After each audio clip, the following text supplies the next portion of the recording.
সবাইকে আমন্ত্রণ জানাচ্ছি চ্যানেল 24 এর নিয়মিত স্বাস্থ্য বিষয়ক আয়োজন হেলথ ফর লাইফ অনুষ্ঠানে, powered by Team Pharmaceuticals Limited, এবং সাথে আছি আমি ডাক্তার অর্থি চক্রী।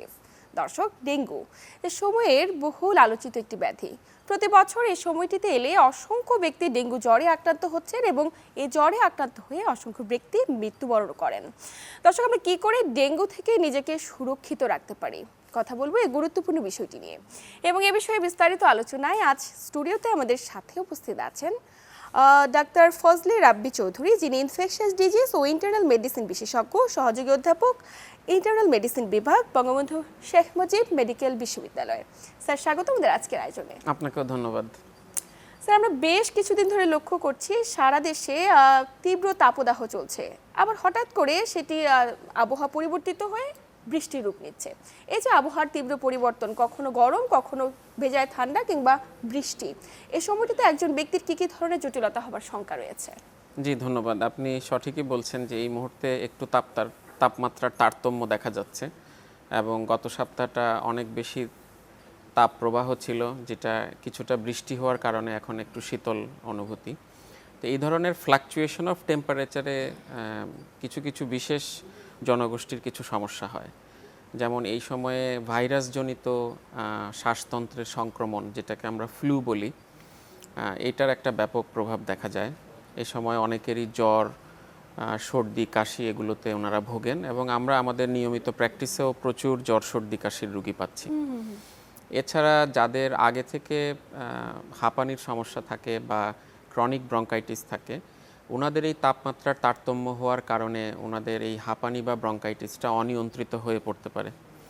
এবং বয়োজ্যেষ্ঠ যাদের বয়স 65 বছরের ঊর্ধ্বে বা যাদের বয়স 6 বছরের নিচে, এই জনগোষ্ঠী যদি কোনো কারণে ভাইরাল নিউমোনিয়াতে আক্রান্ত হন, সেটা অনেক ক্ষেত্রেই এটার সাথে কনকমিট্যান্ট ব্যাকটেরিয়াল ইনফেকশনও হয়ে থাকতে পারে। এছাড়া এই ধরনের অতি গরম এবং আবার হঠাৎ করে বৃষ্টি, এগুলোতে ঢাকার মতো যে জনবহুল শহরগুলো রয়েছে, যেখানে সুপেয় পানি এবং সুপেয় খাবারের অনেক অভাব দেখা যায়, এবং অনেক স্ট্রিট ফুড এখানে বিক্রি হয়। তো এই জায়গাগুলোতেও আপনার হাইজিন পয়েন্টে কিছুটা ব্রিচ হয়ে যাওয়ার বা তারতম্য হওয়ার সম্ভাবনা থাকে, এবং সেটার ফলশ্রুতিতে পেটের পীড়াজনিত অসুখগুলোও কিন্তু সবসময়ই হওয়ার একটা সম্ভাবনা থাকে। নিশ্চয়ই, মানে অসংখ্য জটিলতায় আক্রান্ত হওয়ার ঝুঁকি রয়েছে, তাই প্রত্যেকটি ব্যক্তিকে একটু সতর্ক হতে হবে। তাছাড়া হঠাৎ করে একটা তাপমাত্রার হিট চলে গিয়ে যদি ফ্ল্যাশ রেইন হয়, হঠাৎ করে অতিবৃষ্টি হয়, আপনি দেখেছেন যে চিটাগং নগর 1 ঘন্টার বৃষ্টিতে ডুবে গেছিল। সো এই ধরনের বৃষ্টি হলে পানি জমার সম্ভাবনা থাকে, এবং আপনারা জানেন ইনহেরেন্টলি আমাদের কিছু শহরগুলোর সমস্যা আছে, যে ডেঙ্গুর মতন অসুখগুলো, সেইগুলো তখন আবার একটু মাথাচাড়া দিয়ে ওঠার সম্ভাবনা শুরু হয়। তো স্যার, এই যে প্রতি বছর এই সময়টিতে এলে ডেঙ্গুর প্রকোপ আশঙ্কাজনক হারে বেড়ে যায়, কি কারণে এটি হয়ে থাকে? সাধারণত আমরা জানি যে ডেঙ্গি এডিস মশা দ্বারা এটা ছড়ায়, এবং এডিস মশা তার ডিম পাড়তে স্ট্যাগনেন্ট ওয়াটার বা স্থির পানির প্রয়োজন হয়। তা আমাদের যে শহরগুলোতে এখন প্রচুর কনস্ট্রাকশনের কাজ চলছে, নগরায়নের কারণে অনেকেরই বাসায় এখন ফ্রিজ আছে, অনেকে ছাদ বাগান করছেন, ছাদে ফুলের টব রয়ে গেছে। আমরা ক্যানের ফুডে অভ্যস্ত, ফয়েলের প্যাকেট ফুডে অভ্যস্ত, অনেকের বাসায় টায়ার রয়ে গেছে, গ্যারেজে গাড়ি ধোয়া হচ্ছে। সো পানি কিন্তু জমে থাকার একটা সমূহ সম্ভাবনা রয়েছে, এবং অনেক জায়গাতে এটা হচ্ছে। সেই ধরনের ফ্লাশ রেইন হলে যখন পানি জমে যায়, এবং এই স্থির পানিতে এডিস মশা তার বংশ বিস্তারের জন্য ডিম এবং লার্ভা প্রজনন করার সক্ষমতা পায়, এবং সেই উপাদানগুলো পেয়ে যায়, যার কারণেই হঠাৎ করে আবার এডিস মশার বিস্তার বাড়ে। আর মশার ঘনত্ব বাড়লেই কিন্তু ডেঙ্গু, চিকুনগুনিয়ার মতো জ্বরগুলো হওয়ার সম্ভাবনাও বেড়ে যায়। নিশ্চয়ই। তো স্যার, এই যে প্রতি বছর এটি বাড়ছে, আমরা কিন্তু ততটুকু সচেতন নই যতটুকু হওয়া প্রয়োজন, কারণ অসংখ্য ব্যক্তি কিন্তু আমরা বিগত কয়েক বছর ধরে লক্ষ্য করছি ডেঙ্গুতে কেবলমাত্র ছোট্ট একটি মশার কামড়ে মৃত্যুবরণ করছে। কি করে সতর্ক হতে পারেন জানবো, কিন্তু তার আগে জানা প্রয়োজন যে কিভাবে একজন ব্যক্তি বুঝবেন কোন ধরনের উপসর্গের মাধ্যমে।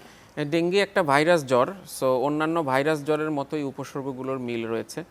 আমরা কিছু বলি যে একেবারে ক্লাসিক্যাল কিছু সাইন সিমটম আছে, যেমন অনেক বেশি জ্বর আসবে। ভাইরাস জ্বর কিন্তু অল্প মাত্রার জ্বর না, যে 100 এরকম না, 103-4 পর্যন্ত জ্বর চলে আসবে।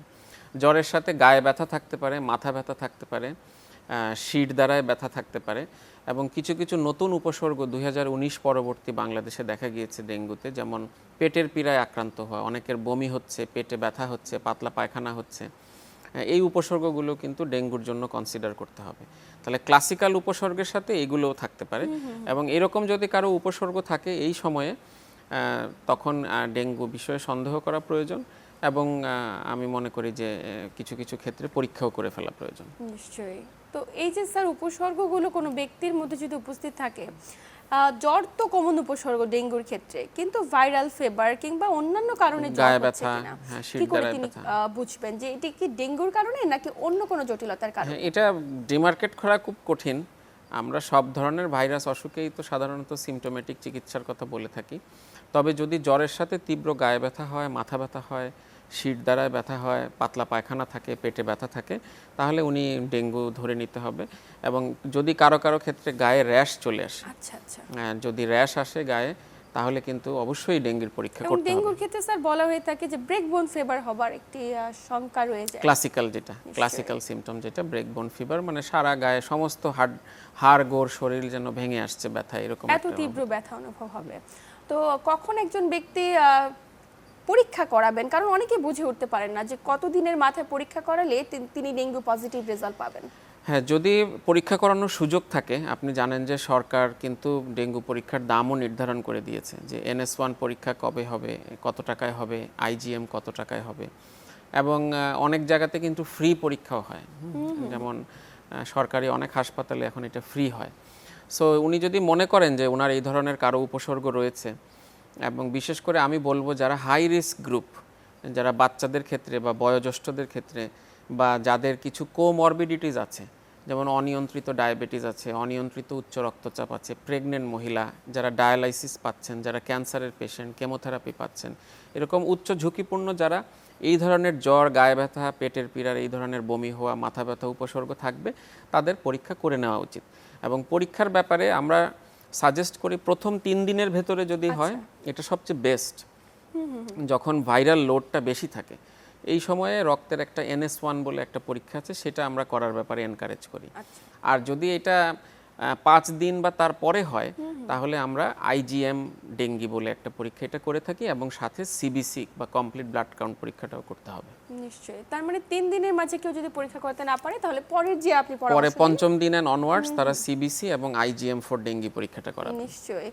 কিন্তু আমাদের দেশে অধিকাংশ ব্যক্তি জ্বর নিয়ে কিন্তু খুব একটা শঙ্কিত নন। তারা ধরে নেন যে জ্বর আর এমন কি ক্ষতি করতে পারে আমার, এই কারণে কিন্তু জটিলতার পরিমাণ দিনের পর দিন বেড়েই চলছে। স্যার, একজন ব্যক্তি যদি ডেঙ্গু পজিটিভ আসে, সেক্ষেত্রে তিনি কখন বাসায় চিকিৎসা নেবেন এবং কোন ক্ষেত্রে হাসপাতালে যাওয়ার পরামর্শ দেন? এটা খুবই গুরুত্বপূর্ণ প্রশ্ন, খুবই গুরুত্বপূর্ণ এবং জরুরি বিষয়। যে জ্বর জারি তো সবার চলছে, এবং জ্বর অনেকে হচ্ছে, জ্বর নিয়ে অনেকে হয়তো 3-4 দিন পার করে দিচ্ছেন, কিন্তু কখন আমি আসলে হাসপাতালে যাব, এটাকে আমরা বলি ওয়ার্নিং সাইন। কিছু ওয়ার্নিং সিমটম সাইন আছে, যখন উনি অবশ্যই নিকটস্থ হাসপাতালে যাবেন বা চিকিৎসকের পরামর্শ নেবেন। এর ভেতরে একটি হলো যদি প্রচণ্ড অনেক বেশি বমি হতে থাকে, ইরাটিক ভমিটিং হতে থাকে, এবং উনি কিছু খেতেই পারছেন না, বমি হয়ে যাচ্ছে, তাহলে উনি হাসপাতালে যাবেন বা চিকিৎসকের পরামর্শ নেবেন। উনি যদি প্রচণ্ড দুর্বলতা অনুভব করেন, বিছানা থেকে উঠতে পারছেন না, ওনার যদি মাথা ঘোরাতে থাকে, মাথার ঝিমুনি হয়, ওনার বাসায় ব্লাড প্রেশার যদি দেখা যায় কমে যাচ্ছে, হাত পা ঠান্ডা হয়ে আসছে, উনি স্মৃতি লোপ পাচ্ছে এরকম অনুভূতি হচ্ছে, অথবা ওনার রক্তক্ষরণ হচ্ছে কোনো কারণে, দাঁতের গোড়া দিয়ে রক্তক্ষরণ হচ্ছে, বা গায়ে র্যাশ চলে আসছে, নাকের সাথে, মুখের সাথে, থুতু কাশির সাথে, পায়খানা প্রস্রাবের সাথে রক্ত যাচ্ছে, স্যার এগুলো কি হঠাৎ করে চলে আসতে পারে? হঠাৎ করেই আসতে পারে, জি, হঠাৎ করে চলে আসতে পারে, প্ল্যাটিলেট কমে গিয়ে এটা হতে পারে। তাহলে এই ধরনের ওয়ার্নিং সাইন থাকলে কিন্তু উনি অবশ্যই নিকটস্থ হাসপাতালে যাবেন অথবা চিকিৎসকের পরামর্শ নেবেন।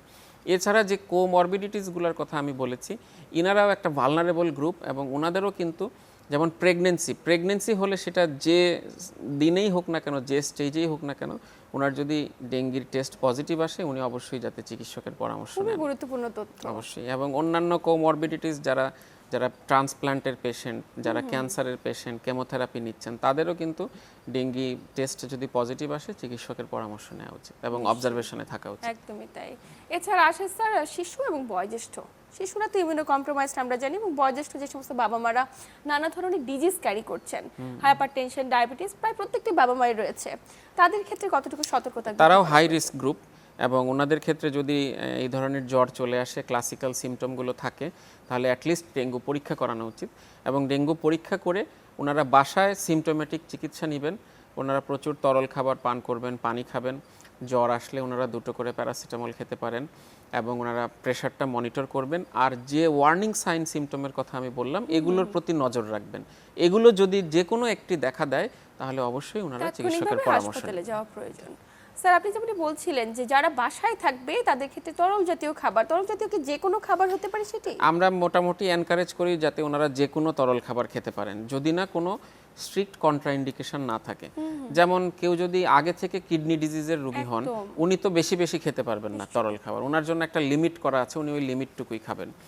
যদি কেউ ডায়াবেটিসের রোগী হন, উনি তো হঠাৎ করে প্রচুর শরবত খাওয়া শুরু করতে পারবেন না, চিনি দেওয়া। সো এরকম কন্ট্রাইন্ডিকেশন না থাকলে ইন জেনারেল আমরা বলি যে ওনারা 2 থেকে 2.5 লিটার তরল খাবার খেতে হবে। এবং সেই তরল খাবার শুধু পানি নয়, কারণ এই সময় অনেকের পাতলা পায়খানা বা বমির সাথে ইলেকট্রোলাইট ইমব্যালেন্স হতে একদম। পারে। এই কারণে আমরা বলি ওনারা পানি যেমন খাবেন, তেমনি খাবার স্যালাইন খেতে পারেন, অথবা অন্যান্য জুস, ড্রিঙ্ক ওগুলোর সাথে একসাথে, সবগুলোই একসাথে খেতে পারেন।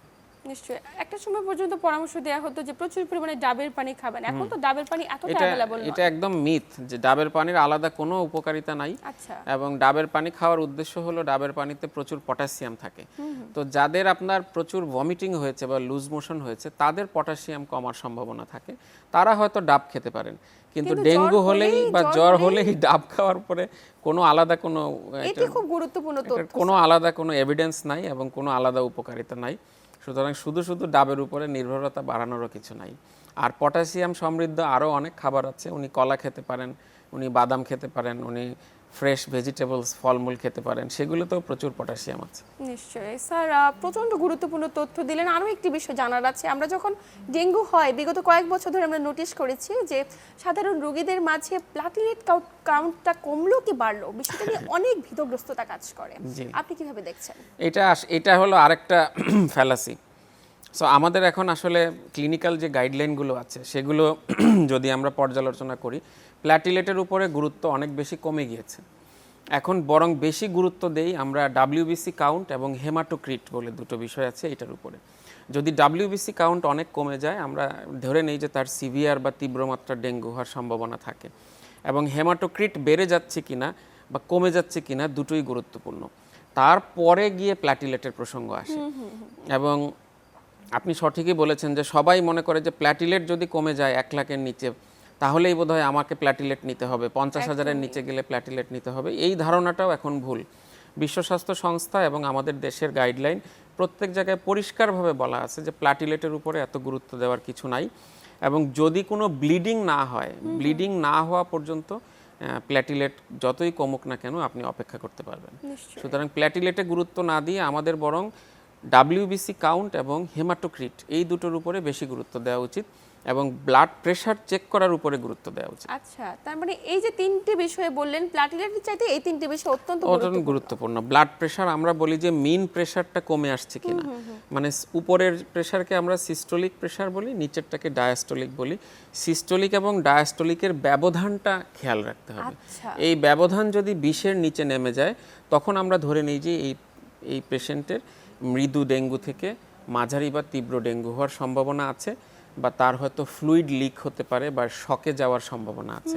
সো এই মিন প্রেশার সিস্টোলিক অ্যান্ড ডায়াস্টোলিকের মাঝের ব্যবধানের উপরে বেশি নজর রাখা উচিত।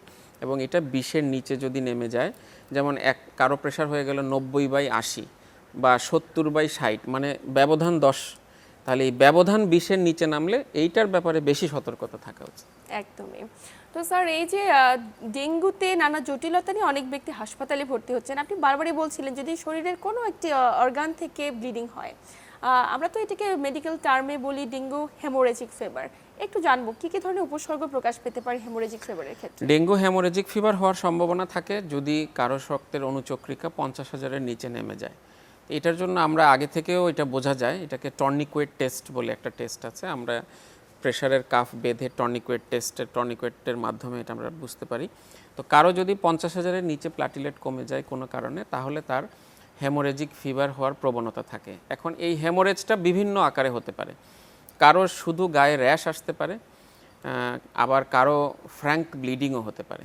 এবং এটার ভিতর কমন হলো দাঁত ব্রাশ করলে দাঁতের মাড়ি থেকে রক্তক্ষরণ হতে পারে, কাশির সাথে হতে পারে, নাকের সাথে ব্লিডিং হতে পারে, থুতুর সাথে রক্ত যেতে পারে, ইভেন কি প্রস্রাব পায়খানার সাথেও রক্ত যেতে পারে।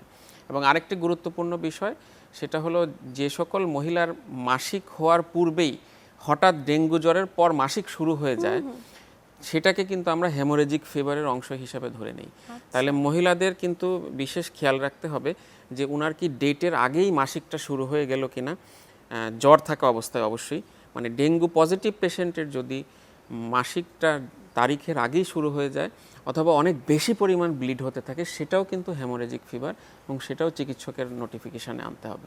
নিশ্চয়ই। তো স্যার এই ধরনের উপসর্গ নিয়ে নিশ্চয়ই হাসপাতালে ভর্তি হবে? অবশ্যই হাসপাতালে এই সময় আমরা প্রেশার দেখি এবং যদি ডায়াগনস্টিক ক্রাইটেরিয়া ফুলফিল করে আমরা সিবিসি করে দেখি। প্ল্যাটিলেট কম থাকলে, যদি ব্লিডিং টেন্ডেন্সি থাকে, আমরা হাসপাতালে ভর্তি রাখি এবং সাধারণত 48 আওয়ার্স পর্যন্ত অবজারভেশনে রাখা হয় এবং ফ্লুইড দেওয়া হয়। এবং এই সমস্ত ব্যক্তির ক্ষেত্রে কেবলমাত্র চিকিৎসকেরাই সিদ্ধান্ত নেবেন তার ক্ষেত্রে করণীয় কি? অবশ্যই কতটুকু ফ্লুইড লাগবে এই ধরনের জটিলতা নিয়ে অবশ্যই চিকিৎসকের শরণাপন্ন হয়ে হাসপাতালে ভর্তি হওয়া জরুরি। নিকটস্থ হাসপাতালে যেতে হবে। স্যার একদম আলোচনার শেষ প্রান্তে জানবো যে অসংখ্য ব্যক্তি প্রতিনিয়ত প্রতি বছর এই যে ডেঙ্গু জ্বরে আক্রান্ত হচ্ছেন, সতর্কতার জায়গা থেকে প্রত্যেকটি ব্যক্তিকে কতটুকু এগিয়ে আসা প্রয়োজন এবং কিভাবে তারা সতর্ক হবে? এটা আরেকটি খুবই গুরুত্বপূর্ণ প্রশ্ন। আসলে অসুখ হয়ে যাওয়াটা তো কোনো ক্রেডিট না। আমাদের সবাই বলেন যে prevention is the best policy, তাই না? এবং আমাদের নানু দাদুরাও তাই শিক্ষা দেন যে এটা প্রতিরোধ করতে হবে। সো প্রতিরোধের টেকনিকগুলো অ্যাকোয়ার করতে হবে। এবং এখানে কিন্তু আমি মনে করি ব্যক্তি লেভেল থেকে একদম রাষ্ট্রীয় লেভেল সবারই দায়িত্ব আছে। একা শুধু রাষ্ট্রের উপরে বা একা কোনো সংস্থার উপরে এটা ছেড়ে দিলে হবে না। সো আমি ব্যক্তিগতভাবে সচেতনতা নিচ্ছি কিনা, আমার বাচ্চা কাচ্চারা যখন দিনের বেলা ঘুমাচ্ছেন তারা মশারি খাটায় ঘুমাচ্ছেন কিনা বা মসকিটো রিপিলেন্ট মাখছেন কিনা, তারা যখন খেলাধুলা করতে যাচ্ছে তাদের মসকিটো রিপিলেন্ট ব্যবহার করা অথবা হাতে বা পায়ে মোজা ব্যবহার করা, স্কুলে যাওয়ার সময় মোজা পরিধান করে যাওয়া, এইগুলো খেয়াল রাখতে হবে। আমার ব্যক্তিগতভাবে আমার বাসার চারপাশে ময়লা আবর্জনা পরিষ্কার হচ্ছে কিনা, পানি জমে আছে কিনা, আমার ফ্রিজের ট্রেতে, ফুলের টবে, ক্যানে, এগুলো পরিষ্কার রাখা, এগুলো খুব গুরুত্বপূর্ণ। এবং নেট ব্যবহার করা যাতে সন্ধ্যার আগে আগে বা দিনের বেলায় মশা না ঢুকে যায়, এটা হলো ব্যক্তিগত লেভেলে। আমাদের কমিউনিটি লেভেলে হলো আমাদের নিজের পাড়াটা পরিষ্কার রাখা, নিজের বিল্ডিং পরিষ্কার রাখা, এই দায়িত্ব আমাদের পালন করতে হবে। সংস্থার লেভেলে ওনারা লার্ভাকে মারা ওনাদের দায়িত্ব। সো মশক নিধন কর্মসূচিটা নিয়মিত পালন হচ্ছে কিনা, ওই পাড়াতে যে পুকুর, ডোবা, নালা আছে সেগুলোতে মশক নিধন চলছে কিনা সেগুলো পরিষ্কার রাখা, এবং রাষ্ট্রীয় পর্যায়ে অবশ্যই হাসপাতালগুলোকে প্রিপেয়ার্ড রাখা এবং মশক নিধন কর্মসূচি যারা পালন করার কথা তারা সঠিকভাবে করছেন কিনা সেটা মনিটরিং করা। সো অনেকগুলো ধাপে ধাপে কিন্তু আমাদের এই প্রতিরোধ ব্যবস্থাগুলো পালন করতে হবে, তাহলেই কিন্তু আমাদের কেসের সংখ্যা কম হবে। একদমই তাই। গভর্নমেন্ট কিংবা সিটি কর্পোরেশন লেভেলে তো প্রতিনিয়ত চেষ্টা করেই চলছে। আমরা ব্যক্তি পর্যায়ে যদি একটু সচেতন হয়ে এগিয়ে আসি, হয়তো আমরা ডেঙ্গুকে খুব সহজেই প্রতিরোধ করতে পারবো। স্যার, আলোচনার একদম শেষ প্রান্তে আপনাকে আন্তরিক ধন্যবাদ গুরুত্বপূর্ণ তথ্য এবং পরামর্শের মাধ্যমে দর্শককে উপকৃত করবার জন্য। আপনাকেও ধন্যবাদ আমন্ত্রণ জানানোর জন্য। দর্শক, এই ছিল আমাদের আজকের আয়োজন। এতক্ষণ সাথে থেকে আমাদের আয়োজন দেখার জন্য সবাইকে আন্তরিক ধন্যবাদ। দেখা হবে আগামী সপ্তাহে ঠিক একই সময়ে নতুন কোনো আলোচনায়। ততক্ষণ পর্যন্ত সবাই ভালো থাকুন, সুস্থ থাকুন এবং চ্যানেল 24 এর সাথেই থাকুন।